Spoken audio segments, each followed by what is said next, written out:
est remarquable dans cette exposition Dynamo, dans les œuvres qui sont présentées ici, c'est qu'elles explorent en fait les questions que les scientifiques se posent depuis plus d'un siècle.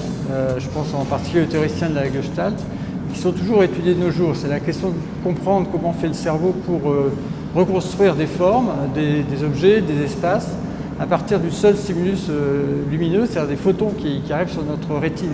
Et ça se fait grâce à deux grandes caractéristiques de la perception, qui sont sa capacité d'adaptation et aussi le fait que la perception fait des paris pour reconstruire des objets à partir du seul stimulus visuel.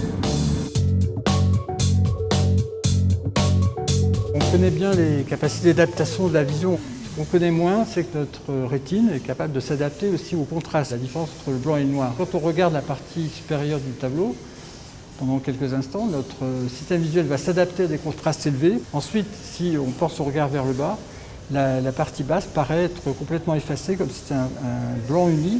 Et puis petit à petit, les rayures réapparaissent. Donc c'est un traitement relativement compliqué qui est fait dès la rétine, qui est elle-même une partie de notre cerveau. Donc on a un œil intelligent.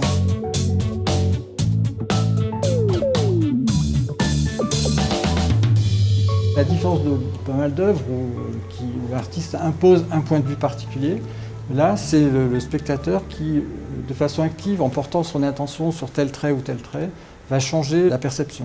Ce mécanisme de sélection est vraiment fondamental parce qu'on est sans arrêt envahi d'informations visuelles. Donc là c'est ce qu'utilise cet artiste, mais dans la vie de tous les jours, bon, on fait ça tout le temps. Bon, d'abord, on a une source lumineuse qui bouge.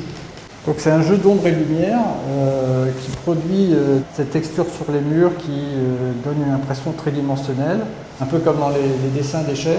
Et puis un effet de mouvement, on a l'impression de s'envoler par moments, de redescendre. C'est plein de phénomènes perceptifs combinés de façon extrêmement intéressante et très amusante. Il y a toujours une préférence pour les explications simples dans le cerveau. Régularité, symétrie, invariance dans le temps, etc. Ce sont des critères qui font qu'on va voir émerger une forme ici tridimensionnelle alors que le support est plat. On cherche une explication simple et régulière. C'est ce que fait notre cerveau.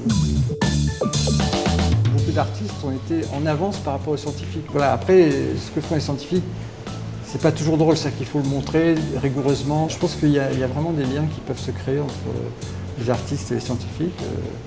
Il y a des œuvres comme celle-ci.